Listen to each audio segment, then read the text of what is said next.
Hey guys, and welcome back to this channel. In this video I'll be showing you guys how you can be a baddie on Roblox. So to make like a baddie fit, you can just go to catalog avatar and you can, I guess, like dress up as a baddie, then like play baddie games. I don't know.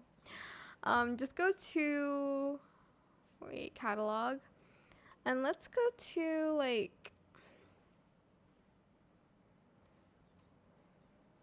I want to look at just like everything. Well, you can just type in baddie and you'll see like a lot of baddie fits and stuff that you can use.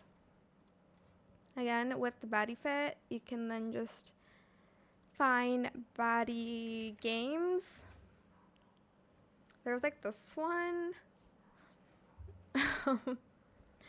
But yeah, that is how you can become a baddie on Roblox. That is it for this video. I hope it was helpful for you guys. Don't forget to like, comment, share, and also subscribe to this channel if you haven't done that already.